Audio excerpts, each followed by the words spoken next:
See the figure, big O notation and examples. Example to prove n square plus n is equal to O of n cube.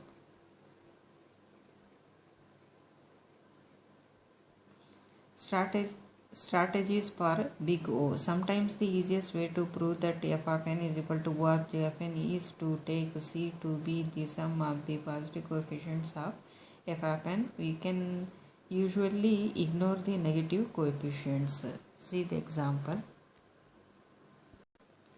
Now let us see omega notation. The function t of n is said to be in omega of g of n denoted t. N belongs to omega of j of n if t of n is bounded below by some positive constant multiple of j of n for all large n, that is if there exists some positive constant c and some non-negative integer n naught such that t of n is greater than or equal to c into g of n for all n is greater than or equal to n naught. See the figure. Here is an example of the formal proof that n cube belongs to omega of n square. See the example. Now let us see theta notation. A function t of n is said to be in theta of g of n denoted t of n belongs to theta of g of n if t of n is bounded both above and below by some positive constant multiples of g of n for all large n, that is if there exists some positive constant c1 and c2 and some non-negative integer n naught such that c2 into g of n lesser than or equal to t of n lesser than or equal to cn g of n for all n is greater than or equal to n naught. See the figure. For example, let us prove half into n minus 1 belongs to theta of n square. First we prove that right inequality, the upper bound. See the calculations. See the example, n square plus 5n plus 7 is equal to theta of n square. Now let us see strategies for omega and theta. Proving that f of n is equal to omega of g of n often requires more thought. Quite often we have to pick c is lesser than 1. A good strategy is to pick a value of c which you think will work and determine which value of n naught is needed. Being able to do a little algebra helps. We can sometimes simplify by ignoring terms of f of n with the positive coefficients. The following theorem shows us that proving f of n is equal to theta of g of n is nothing new. See the theorem. Thus, we just apply the previous two strategies. See the problems with proof.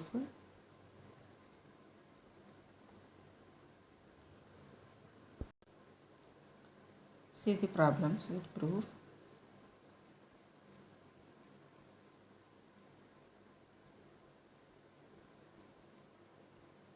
See example 1. See example 2. See the basic asymptotic efficiency classes in the table.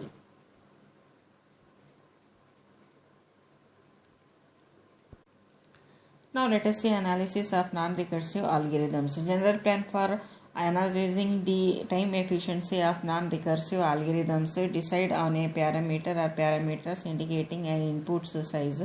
Identify the algorithm's basic operation. As a rule, it is located in innermost loop. Check whether the number of times the basic operation is executed depends only on the size of an input. If it also depends on some additional property, the worst case, average case, and if necessary best case efficiencies have to be investigated separately. Set up a sum expressing the number of times the algorithm's basic operation is executed using standard formulas and rules of some manipulation. Either find a closed formula for the count or at the very least establish its order of growth. See the example 1 and example 2. See the continuation of example 2 and example 3. See the continuation of example 2 and example 3. See the example 4. Now let us see analysis of recursive algorithms. General plan for analyzing the time efficiency of recursive algorithms. Decide on a parameter or parameters indicating an input size. Identify the algorithm's basic operation. Check whether the number of times the basic operation is executed can vary on different inputs of the same size. If it can, the worst case, average case and best case efficiencies must be investigated separately. Set up a recurrence relation with an appropriate initial condition for the number of times the basic operation is executed. Solve the recurrence or at least ascertain the order of the growth of its solution. See the example 1. See the continuation of example 1. Now let us see example 2. Tower of Hanai puzzle. In this puzzle there are n discs of different sizes that can slide on to any of the 3 pegs. Initially all the discs are on the first peg in order of size, the largest on the bottom and the smallest on the top. The goal is to move all the discs to the third peg using the second one as an auxiliary. If necessary, we can move only one disc at a time, and it is forbidden to place a larger disc on top of the smaller one. The problem has an elegant recursive solution which is illustrated in the figure. See the figure. To move n is greater than 1 disc from peg 1 to peg 3 with peg 2 as auxiliary, we first move recursively n-1 disc from peg 1 to peg 2 with peg 3 as auxiliary. Then move the largest disc directly from peg 1 to peg 3 and finally move recursively n-1 disc from peg 2 to peg 3. Usually peg 1 is using peg 1 as auxiliary. If n is equal to 1, we move the single disc directly from the source peg to the destination peg.